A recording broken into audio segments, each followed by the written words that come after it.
राधे राधे। श्री कृष्ण जी और राधा माँ स्वर्ग में बैठे हुए थे। अचानक श्री कृष्ण जी की नजर राधा जी के मुख पर पड़ती है। वो बोलते हैं, हे राधे, तुम्हारे मुख पर इतनी चिंता किस बात की खाई जा रही है? राधा जी शांत रहती है, कोई उत्तर नहीं देती, अपनी पलकों को झुका लेती है। श्री कृष्ण जी प्यार से मुस्कुराते हुए पूछते हैं, ए मेरी राधे, तुम्हें किस बात की चिंता सताई जा रही है? श्री राधे मग्न होके कहती हैं कि हे कान्हा, इस दुनिया में कितने सारे लोग होंगे जिन्होंने पाप किए होंगे या पाप के भागीदारी रहे होंगे। अब उन्हें कोई राह नजर नहीं आ रही कि वे अपने पापों का पश्चाताप किस प्रकार करें। ये कष्ट उन्हें अंदर से खोखला बनाए जा रहा है। कहीं किसी जीव ने अपने जीवन में बहुत सारे पाप कर बैठा हो तो वो क्या करे? पाप तो बदले नहीं जा सकते ना। जिसके जीवन में पाप हो चुके हैं, कर चुका है, वो क्या करे कान्हा? श्री कृष्ण जी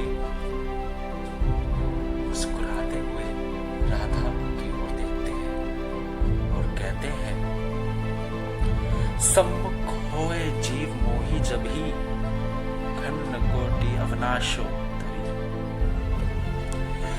जैसे ही कोई जीव मेरी शरण में आता है, हाथ उठा के कह देता, हाँ प्रभु, हाँ मैंने पाप किए हैं, मैं पापी हूं तो हूं, ये भाव रख के जो मेरी शरणागत में आ जाता है, मैं उसके सारे पापों का नाश कर देता हूं। मैं सारे पापों को नष्ट कर देता हूं उसके।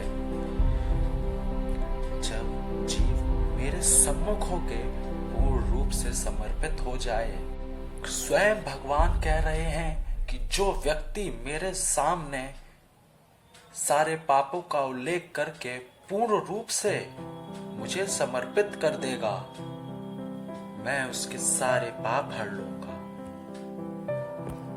जब व्यक्ति पूर्ण रूप से समर्पित हो जाता है तो भगवान कहते हैं स्वयं कि वो मेरी जिम्मेदारी हो जाती है कि भक्त को भव सागर के पार लगाने की। एक कथा ऐसी ब्रज की आती है कि दीपावली का समय था, दीपदान का बड़ा महत्व था। दीपदान किए जाते हैं यमुना जी में।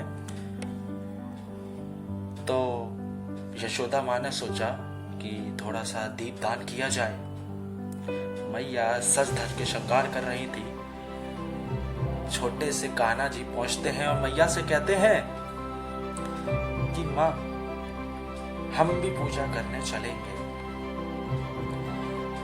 मैया बड़ी तेज से हंसती हैं कि चोरन के मन में कब से पूजन करने की रिवाज चला आया। देख मैया, मजाक ना कर। गलत आदमी के अंदर भी कभी कभी सही भावनाएं जाग जाती हैं। आज हमारा भी मन है, हम भी पूजा करेंगे। मैया बोल, ठीक है कान्हा, ठीक है, चलो। लाला का हाथ पकड़ के, उंगली पकड़ के यमुना के किनारे चल पड़ी। सारी गोपियां चारों तरफ आई थी, यमुना जी के दीपदान करने, पूजा करने आई थी। यशोदा मैया ने लाला को पहली चेतावनी दे दी कि हे श्री कृष्ण, यमुना का भाव बड़ा तेज है, किनारे से शांति से बैठे रहना और कोई उथम ना करना। मैं जहां छोड़ के जा रही हूं वहीं मिलियो मेरे को। कन्हैया बोले बड़े ही प्यारी सी मुस्कुराहट लाके कि हे मैया, मैं कभी उधम करूं? मैया मुस्कुरा उठी और बोल गई, तू तो बड़ा मासूम है, लेकिन कान्हा आज तूने कोई गड़बड़ करी ना तो मुझसे बुरा कोई नहीं होगा। हम तुमको माफ नहीं करेंगे बिल्कुल भी। ठाकुर जी बैठ गए। मैया भी चल पड़ी यमुना जी की ओर। गोपियां भी आ रही, दीपदान किया, दिए आगे बहने लगे। बड़ी दूर जाके यशोदा मैया की नजरें पड़ी कि कि दिए यहाँ से तो सही बह रहे हैं लेकिन आगे जाके गायब हो रहे हैं। एक भी दिए की लौ दिखाई नहीं दे रही। यह अजीब चक्कर है। मैया हैरान की, ऐसे डूब तो नहीं सकते दिए। मुड़ के देखा, मैया ने ध्यान से देखा कि ठाकुर जी यमुना जी के बीच में खड़े हैं और सारे दिए अपने हाथों से समेटे हुए खड़े हैं। मैया जाती हैं वहां पे और बड़ी तेज गुस्सा करती हैं कि कान्हा, मैंने तुमसे बोला था ना कि यहाँ किनारे पे बैठे रहना, क्यों आए बीच में तुम यहाँ पे। ठाकुर जी ने बड़े ही प्यार से और बाल रूप में बोलते हैं कि माँ, ये सारे दिए डूब रहे थे पानी में, इसलिए मैं इनको बचाने आ गया। यशोदा मैया बोली कि डूबते तो बहुत हैं, तो सबको बचाएगा क्या कान्हा? कान्हा जी बोलते हैं, सबका ठेका हमने नहीं लिया है, लेकिन इन दियों का मुख मेरी तरफ था, और जिसका मुख मेरी तरफ है मैं इसे कभी डूबने नहीं दूंगा।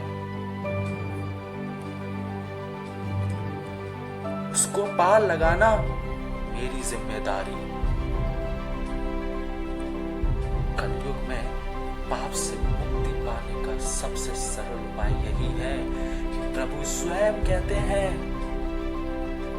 कि मेरे को पूर्ण रूप से हाथ उठाकर समर्पण कर दे, मैं तेरे पाप सारे हटा